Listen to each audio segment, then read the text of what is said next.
Teleamazonas presenta 24 horas con Liz Valareso y María Gracia Acosta. Amigos, muy buenas tardes. Aquí empezamos. La Comisión de Fiscalización se reunirá esta tarde y allí insistirán en que se singularice la prueba solo por el delito de peculado dentro del juicio político contra el presidente de la República. Andrea Samaniego nos cuenta más desde el Parlamento. Andrea, muy buenas tardes. Cuéntanos, por favor, adelante. Gracias, ¿cómo están? Muy buenas tardes. Así es, el día de hoy se reúne la Comisión de Fiscalización en horas de la tarde. Allí van a conocer este documento que envió el presidente de la República, Guillermo Lasso, la semana pasada, y también van a conocer las diferentes solicitudes de cada uno de los legisladores que ha pedido tanto pruebas de oficio como también comparecencias dentro de este juicio político en contra del primer mandatario. También se conoce que el presidente de esta mesa legislativa va a insistir nuevamente en que los solicitantes de este proceso de enjuiciamiento político singularicen la prueba. Ellos han dicho que no lo van a hacer. Les contamos más en el siguiente video. La Comisión de Fiscalización se reúne esta tarde, en el día 4 del periodo de presentación de prueba. Definirán qué van a pedir y sobre todo a quiénes van a llamar a comparecer. Vamos a solicitar, a poner a consideración de la mesa 68 pruebas documentales de oficio y 14 comparecencias nuevas.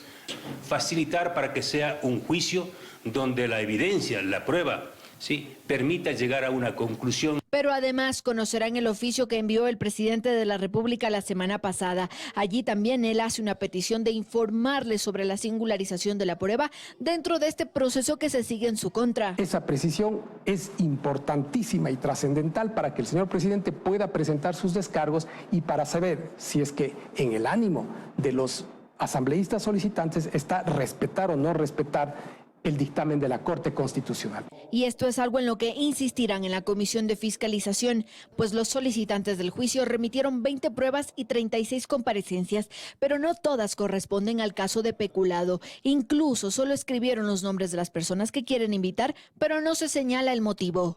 Precisen, aclaren, transparente. ¿Cuál de estas pruebas? Pero lo que quiere el señor Villavicencio es en qué parte, en qué línea, en qué párrafo está el peculado. Y eso no podemos darle el gusto al señor. Eso tendrá que ver él como presidente de todas las pruebas que se vayan a presentar. Aunque según Pazmiño dice que durante el proceso sí se van a enfocar en lo que la Corte Constitucional decidió. Eso nos toca porque eso dijo la Corte Constitucional. No podemos desobedecer a lo que dice la Corte Constitucional. Edgar Neira, quien será el representante del primer mandatario en la Comisión de Fiscalización, anunció que presentará sus pruebas el día domingo, es decir, el último día para hacerlo. El primero es la inexistencia de responsabilidad política. El segundo tema son las debilidades relacionadas con la acusación de un supuesto delito de peculado. Y en tercer lugar, dejar claro ante el país, ante la opinión pública y ante la historia todos los esfuerzos que ha hecho el gobierno nacional para que en la actual administración de Flopec no se produzca ningún perjuicio a los recursos públicos. Del otro lado, se desconoce quiénes serán los interpelantes en este juicio político. Y bien, a las 4 de la tarde se realizará esta sesión en la Comisión de Fiscalización. Nosotros estaremos pendientes de la decisión que allí vayan a tomar los asambleístas. Ustedes tienen más noticias. Muy buenas tardes. Buenas tardes también para ti, Andrea. Muchísimas gracias por ese reporte desde la Asamblea Nacional. La decisión del Ejecutivo de autorizar tenencia y porte de armas ha generado un amplio debate en el país en torno a diferentes temas. Uno de ellos es una pregunta que está en el aire. ¿Hasta qué punto es legal la defensa propia o legítima defensa? María Gracia Acosta nos explica. Este fue uno de los últimos casos emblemáticos de legítima defensa en el país. Un guardia de seguridad fue procesado por utilizar su arma cuando 6 delincuentes atacaron el local donde trabajaba. Quien ejerció su defensa fue la abogada Marcela Estrella, con quien conversamos para entender cuándo el uso de un arma es legítima defensa y cuándo no. Entiendo que la dirección o el enfoque que quería dársele a este decreto es netamente la defensa en las calles, cuando está siendo víctima de crímenes como robos, como hurtos, etcétera. En circunstancias parte de la cotidianidad. Cuando una persona actúa en defensa propia o en defensa de un derecho ajeno o propio, siempre y cuando concurran 3 requisitos. Según el COIP, estos son: 1. Agresión actual e ilegítima; 2. Necesidad racional de la defensa; y 3. Falta de provocación suficiente de quien actúa en defensa del derecho. Esto lo explica el penalista Nino Casanello. Esos 3 requisitos yo los tengo que procesar, ponderarlos y ejecutarlos en el instante en que estoy viviendo la agresión. A lo mejor mi reacción frente a un delincuente que me está agrediendo a mi familia, ¿sí?, a la hora de defenderme, implica la detonación de unos 5 disparos para asegurarme que ha cesado la agresión. Es decir, la decisión del presidente de permitir tenencia y porte trae a los ciudadanos otros costos. La situación de riesgo, la situación de medición del uso de la legítima defensa es casuística. Ponen órdenes de la autoridad y en 24 horas tienes que justificar, como nos tocó hacer a nosotros, con videos, con versiones, con elementos. Pero si no hay estos elementos probatorios, la legítima defensa debe ser probada de otra manera, y ya en la práctica hay aspectos que lo justifican más o menos. En balística tú sigues las huellas que deja, por ejemplo, el accionar una pistola. Eso va a permitir técnica y periciadamente establecer en qué condiciones se accionó esta arma. Y es así como queda la pregunta: ¿el ciudadano está listo para enfrentarse a esto? ¿Quién puede medirlo? Sí, inclusive hay casos como el de los policías este fin de semana, en los que, estando capacitados, dudan en actuar. La falta de una política pública de seguridad clara y estructurada con metas y recursos impide un ataque frontal a la violencia. Expertos en seguridad analizaron las reformas al porte y tenencia de armas para la población civil como medida para defenderse de la delincuencia. Joana Ramos nos tiene los detalles en la siguiente nota. Armar a la población civil para que así quien quiera y pueda se defienda ante la delincuencia es la solución. Es una pregunta que se repite mucho en el país tras el anuncio presidencial, pero no es la única en este tema. Nos preocupa de qué forma esta institucionalidad se coordinaría, por ejemplo, alrededor de otorgar estos certificados para el porte de armas. Junto a Joana Espín, socióloga y profesora universitaria, otros expertos en seguridad se cuestionan si el Estado podrá garantizar el cumplimiento de los requisitos para tener y portar un arma. Debemos exigir al Estado ecuatoriano y a todas sus instituciones que asuman con responsabilidad los documentos que autoricen el uso y el porte de armas. Y finalmente, que exista un control permanente del arma. Pero más allá de la medida anunciada por el presidente Guillermo Lasso, existe una verdadera política pública de seguridad para así finalmente reducir los niveles de inseguridad. Ecuador necesita una política pública de seguridad, una política pública que tenga acciones basadas en evidencia, basadas en análisis cuidadoso, que responda a las problemáticas contemporáneas de seguridad del Estado ecuatoriano, pero que también se articule con las dinámicas internacionales y con las amenazas regionales. Y es ahí cuando se necesita de un plan en el que todos se involucren. Creo que nos hace falta conciencia nacional. ¿Cuál es la gran preocupación? Que los intereses son en conflicto. Frente a vivir la angustia que vivimos, frente a ver lo que estamos observando, por nuestros hijos pongámonos de acuerdo en una cosa, en seguridad. Saquémoslo eso del debate politiquero, de las mezquindades y dediquémonos todos a trabajar. 17 asesinatos, ataques con explosivos y buses vandalizados por vacunadores fue parte de la jornada de este fin de semana en Guayaquil, Durán y San Borondón. El 72% de las emergencias reportadas al ECU 911 durante este feriado fueron por seguridad ciudadana a nivel nacional. Asesinatos, extorsiones, secuestros y atentados con explosivos. Todo esto ocurrió durante el feriado de Semana Santa, que no fue la excepción para reseñar una jornada violenta más en Guayaquil, Durán y San Borondón. 17 sicariatos en 3 días. Los últimos registrados en los sectores de Florida, Nueva Prosperina y Durán. Aquí uno de los más crueles. En el vecino cantón, la víctima fue asesinada en la cooperativa San Mateo por no someterse a los vacunadores.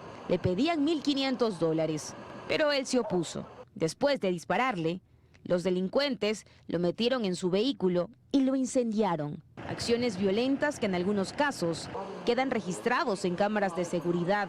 pero también en filmaciones hechas por los mismos sicarios, como ocurrió en la 14 y Francisco Segura. Los jóvenes de esta comunidad han sido reclutados y lamentablemente facturan su modo de vivir riesgoso. Pero los crímenes ya no solo ocurren por disputa de territorio, droga o asesinatos selectivos, como dice la policía. Las amenazas ya no son solo amenazas, nos muestra la realidad en las calles. Las víctimas son dueños de negocios, viviendas o barrios enteros, e incluso hasta el gremio de transportistas. En menos de 5 días, 3 buses de la Cooperativa de Transporte Pascuales fueron destruidos por sujetos que buscaban intimidar a los dueños de las unidades para extorsionarlos. Por parte de presuntos vacunadores que quieren intimidar a las personas que trabajan en el lugar. Pero el alcance de la violencia se reflejó en la isla Trinitaria. Allí delincuentes explotaron una furgoneta y luego la incineraron. De las más de 32.000 emergencias que recibió el ECU 911 durante el feriado, cerca de 24.000 fueron solo por seguridad ciudadana. A esto se suma el hallazgo de un cuerpo en descomposición en Socio Vivienda 2. Esto ocurrió a primeras horas de este lunes, hechos por los que hasta el momento no se reporta ni un solo detenido. Estamos de regreso con más información y les contamos que al menos $100 millones en pérdidas habría dejado el feriado de Semana Santa en la provincia de Santa Elena. El sector productivo responsabiliza la vigencia del estado de excepción con toque de queda. Luisa María Heredia informa que los comerciantes de Guayaquil dicen que la inseguridad está haciendo quebrar a sus locales. No fue ni de lejos lo que se esperaba. El reciente feriado de Semana Santa para gran parte del sector productivo del país solo dejó pérdidas. Y es que una vez más estos días de asueto obligatorio en Ecuador transcurrieron en medio de un estado de excepción con toque de queda vigente en Guayaquil, San Borondón y Durán y las provincias de Los Ríos y Santa Elena. Medidas que llevaron a que los negocios vinculados a la industria del turismo no obtuvieran los beneficios económicos acostumbrados. Solo en Santa Elena las pérdidas superan los $100 millones, dice Luis Tenempaguay, vicepresidente de la Cámara Provincial de Turismo. No solo malo, desastroso para todo el sector turístico, productivo y económico de la provincia. En las operadoras no hubo nadie. En el sector nocturno, hablemos de discotecas, bares, karaoke y tanta gente que vive del turismo nocturno, cero. De acuerdo con datos difundidos por la Federación de Cámaras de Turismo del Ecuador, en Santa Elena hubo apenas un 40% de ocupación hotelera y a nivel nacional la cifra osciló entre un 50 y 60%, siendo la provincia de Esmeraldas la más afectada, con solo un 20% de las plazas disponibles ocupadas. Cuanto al consumo en restaurantes, la recaudación tampoco alcanzó las expectativas creadas. En el sector gastronómico se llegó al 60%, pero la inversión que había hecho el sector gastronómico para estos feriados, que se hacen un 200, 300%, ni siquiera el 100% vendieron. O sea, tienen productos en bodega para 2 meses. Según el ECU 911, cerca de 56.000 personas viajaron a las playas de Guayas, Santa Elena y Manabí entre la tarde del Viernes Santo y el mediodía del Domingo de Pascua. Los destinos más visitados fueron Manta, General, Villamil Playas, Salinas y Montañita, donde realmente este era el panorama. Montañita estuvo abandonado, parecía pueblo fantasma, desierto. Pérdidas por todos lados, nadie tuvo ganancia, nadie. Todo el mundo tiene pérdidas. Y quienes no viajaron a los balnearios aparentemente prefirieron pasear durante el día en plazas y centros comerciales, pero en la noche quedarse en casa. En espacios como el Malecón 2000, por ejemplo, hubo poca concurrencia. Y hay que los comerciantes en Guayaquil también hablan de pérdidas. Tenemos los locales quebrados, tenemos disminución en el horario para trabajar, así que estamos a la intemperie. Nosotros lo que queremos es que el Estado cumpla con el mandato de dar seguridad a todos los ciudadanos. La Federación de Instituciones de Comerciantes Minoristas del Guayas, en rueda de prensa, convocaron este lunes a una marcha por la paz que contará con la asistencia de comerciantes de la Bahía, vendedores de los mercados municipales y ciudadanía en general, todos víctimas de la inseguridad.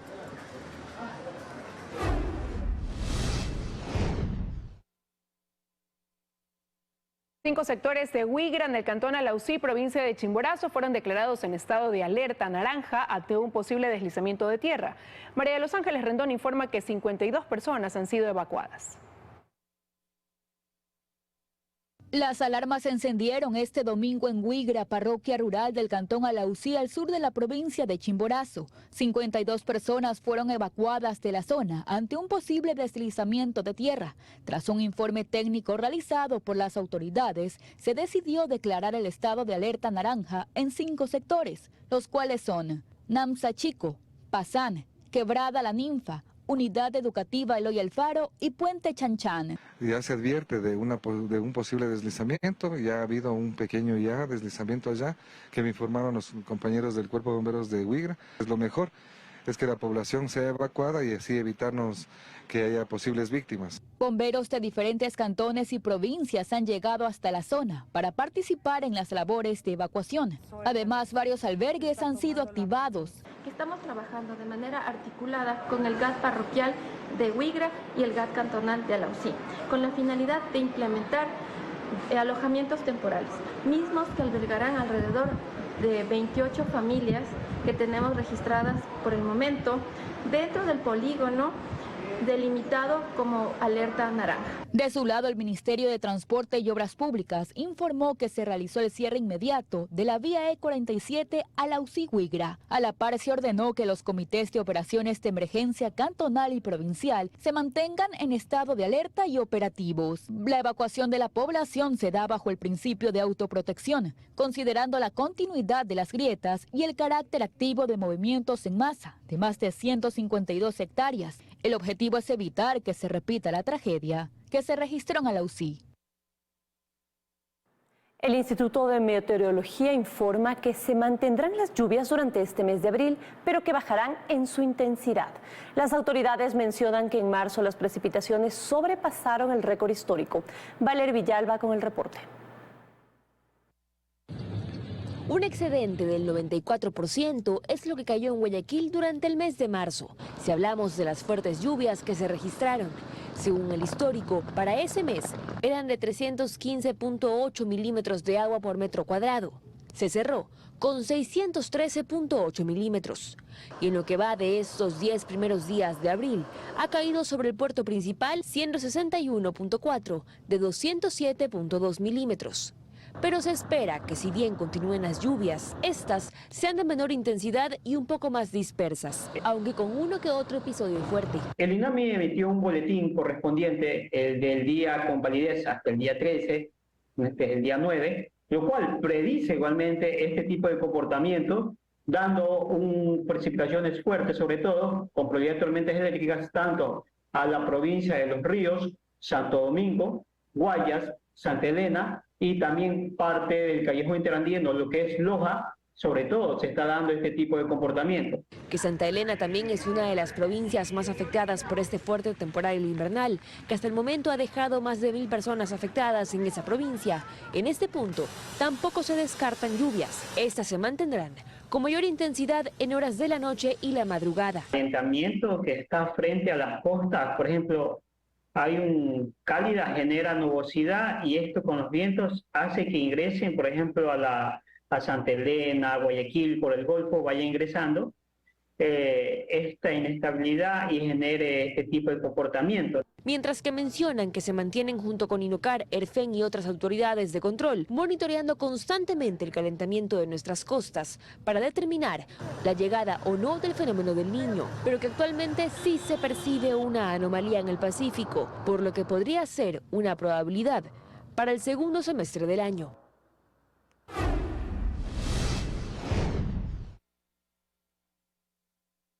El presidente Guillermo Lasso mantiene una reunión con senadores estadounidenses para abordar temas de democracia y seguridad.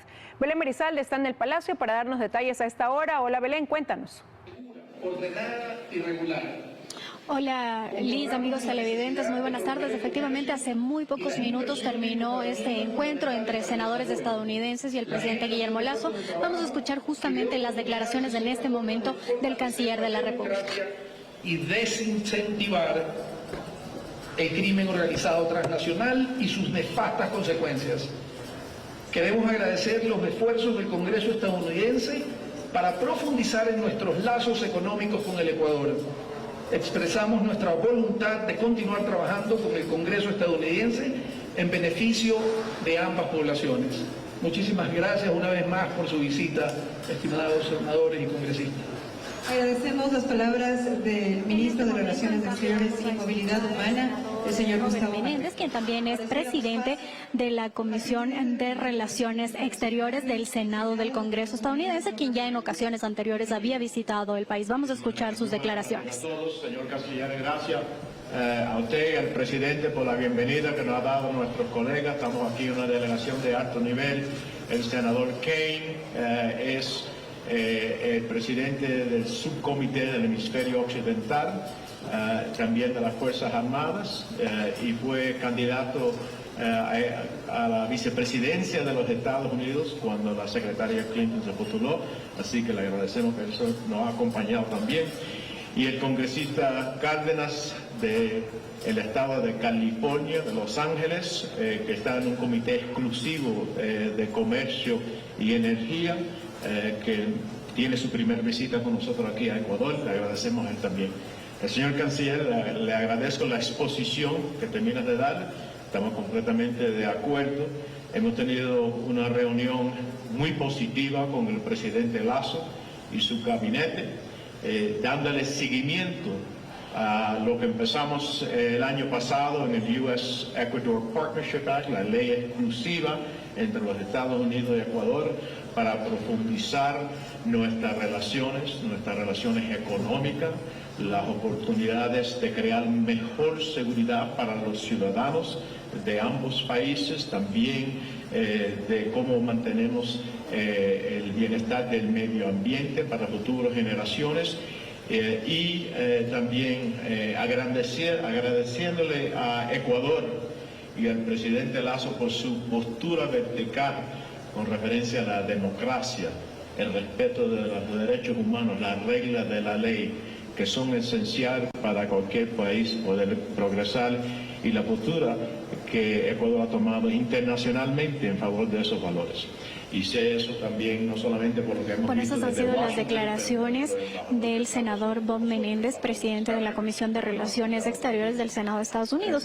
Contarles también que previamente el presidente Guillermo Lasso agradeció la presencia de las autoridades de Estados Unidos, pues dijo justamente que lo que hoy se busca es luchar contra la corrupción, y agradeció su presencia, recordemos, en momentos complejos para el gobierno, pues ya empezaron a correr los plazos para el juicio político en contra del presidente Guillermo Lasso. Eso es lo que podemos contarles a esta hora. Ya en nuestra emisión estelar les tendremos más detalles de lo que ha sido este encuentro. Regresamos contigo, María Gracia. Muy buenas tardes. Muy buenas tardes, Belén. Muchísimas gracias por la información desde el Palacio de Gobierno. Más noticias. El Ministerio de Salud apostará por la incorporación de nuevos profesionales para mejorar la atención médica en el país. Así lo dio a conocer el ministro José Ruales en un evento por el Día Mundial de la Salud. El contacto hasta ahora es con Daniela Valencia, quien nos cuenta más detalles. Daniela, muy buenas tardes. Te escuchamos. Adelante. Buenas tardes, compañeras en estudio, amigos televidentes. Efectivamente, al conmemorar 75 años de fundación de la Organización Mundial de la Salud, el ministro de Salud, José Ruales, dio importantes cifras para la atención hospitalaria del país. Dijo que en los próximos meses se incorporarán 11.000 profesionales para reforzar la salud preventiva. De este, un importante número se dedicará a la medicina intercultural. Nosotros les hemos preparado un reportaje al respecto. Veamos.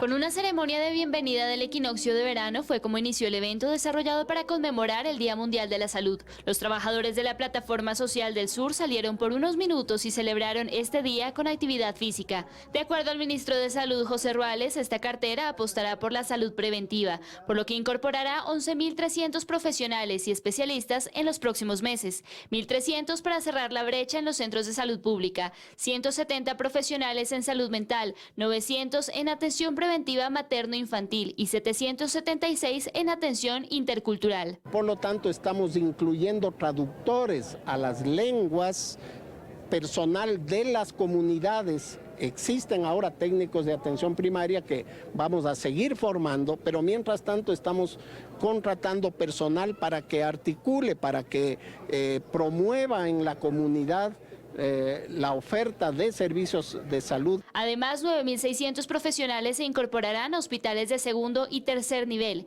En cuanto a los pagos para los centros de diálisis, aclaró que entre febrero y marzo de este año se han cancelado 26,5 millones de dólares, pero la deuda aún asciende a 63 millones. En el Ministerio de Economía y Finanzas nos ha ofrecido hacer una transferencia de 50 millones de dólares este mes, con lo cual esperamos ya ponernos al día. Para la la vocera de los centros de diálisis del país, son cerca de 86 centros a nivel nacional que están impagos desde hace 6 meses. Son más de 120 millones de dólares a razón de la atención que se está brindando a más de 16.000 pacientes renales en todo el país. De acuerdo al ministro, los pagos están sujetos a las auditorías que se realicen. Para su agilidad, desde marzo se incorporaron 130 nuevos auditores.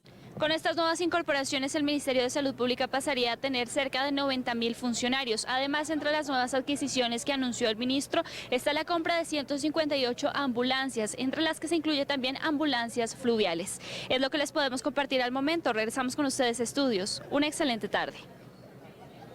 Igual para ti, Daniela, muchísimas gracias por ese informe. La Unidad de Análisis Financiero y Económico UAFE tiene 6 meses para reglamentar la reforma que obliga a asambleístas, jueces, cúpula policial y militar a reportar sus operaciones financieras dentro y fuera del país. Carlos Acoto nos cuenta más en la siguiente nota. Los tiempos empezaron a correr. Una vez que la reforma a la Ley Orgánica de Prevención del Lavado de Activos ha entrado en el registro oficial, la Unidad de Análisis Financiero y Económico UAFE tiene 180 días para expedir normativa e informes técnicos que garanticen el cumplimiento de nuevas disposiciones. Pero, ¿cuáles son? La reforma suma a la lista de sujetos obligados a informar a la entidad sus operaciones financieras de más de $10.000 a los clubes de fútbol profesional de la Serie A y B. Para el efecto se reforma el artículo 5 de la ley y se integran 12 sujetos más. Adicionalmente se reforma el artículo 2 que obliga a que dentro de los 15 días posteriores al fin de mes reporten sus operaciones desde $10.000 en adelante, tanto dentro y fuera del país. Jueces y fiscales, cúpula militar y policial en servicio activo y pasivo, directores de los centros de rehabilitación social y guías con rango de jefaturas, gerentes y directores de aduanas, aeropuertos y puertos públicos y privados, y también asambleístas. Jenny Andrade es especialista en prevención del lavado de activos. Cree que esta lista debe ampliarse. Y amén de aquello, se debe procurar la creación de departamentos de cumplimiento normativo en las entidades públicas, señala. Empecemos a generar conciencia desde los mismos ministerios, a generar un oficial de compliance que pueda verificar que todo lo que se está haciendo en la entidad pública sea con transparencia, sea con equidad y que sea con medidas anticorrupción. Se quedan también los hospitales, porque han sido fuentes en donde prácticamente se han generado contratos millonarios con sobreprecios para aportar al blanqueo de capitales.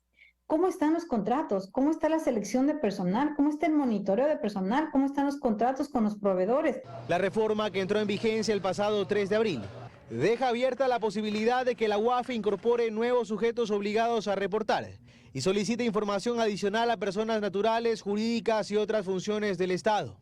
Esta nueva lista se suma a los cerca de 11.300 sujetos obligados a reportar, que la entidad está llamada a controlar en 19 sectores de la economía. En nuestro segmento Economía para Todos repasaremos las remesas del año 2022. Economía para Todos. Amigos, bienvenidos. El 2022 fue un año récord en lo que a remesas se refiere. El Ecuador recibió de sus conciudadanos residentes en el exterior más de 4.700 millones de dólares en remesas. Esta cifra es una muestra de la enorme generosidad de los ecuatorianos que viven en el extranjero, que envían mes a mes recursos a sus familias en el país. Estas remesas tienen sus orígenes principales en los Estados Unidos y también en España, y su buen nivel es un reflejo de la buena situación económica de ambos países. Y si bien ha habido una nueva ola migratoria en los últimos 2 años, lo más probable es que estas remesas vengan de olas anteriores, de gente que ya ha logrado asentarse en el mercado laboral, ya sea norteamericano o español. Por cierto, y como lo veremos en un futuro programa, esta evolución no es exclusiva del Ecuador y es común a muchos países en desarrollo y sobre todo países de América Latina. Muchas gracias. Economía para Todos. Estamos de regreso con más información. Los problemas con las vías estatales generaron una seria contracción en el turismo en Azuay durante este feriado. El sector hotelero, restaurantes y bares hablan de pérdidas generadas por la falta de conectividad terrestre. Inma Rodríguez con el informe. Los resultados no fueron los que el sector turístico de la Azuay y particularmente de Cuenca esperaba del último feriado por Semana Santa. La principal razón, los problemas con la conectividad terrestre. Y sin vías no tenemos turismo. Si hacemos una comparación con Semana Santa del año pasado, había una ocupación, si no me equivoco, del 75% que generó aproximadamente $7 millones y un poco más. En este momento, según las cifras, tenemos 2 millones y algo. Una de las vías más afectadas fue la Cuenca Girón Pasaje en el kilómetro 33, que permaneció cerrada hasta el día domingo en la tarde. La Molleturo Naranjal también presentó problemas. Para irse por la Cuenca Molleturo Naranjal o venir, hay que estar preguntando cada 5 minutos si es que se abrió o se cerró la vía, además del peligro que corre las vidas de las personas que se arriesgan a circular por esta vía. El sector turístico habla de pérdidas, pues estaba preparado para recibir a por lo menos un 30% de visitantes más. Uno, para los feriados se prepara, invierte en materia prima, etcétera, lo cual ha quedado en bodega. Inclusive mucha de la materia prima se pierde, ya que no sirve para producirla consecuentemente. Por ello, por acá ya hablan de una gran marcha por la vialidad que se definirá este martes. Se ha declarado una emergencia, se declaró 100 millones, hoy dicen que son 104, pero realmente esos millones, a decir, no tienen un sustento técnico, práctico y de inmediatez, que es lo que necesitan las vías de la Azuay. Incluso ya se está pidiendo la renuncia del ministro de Transporte y Obras Públicas y del subsecretario de la Zona 6.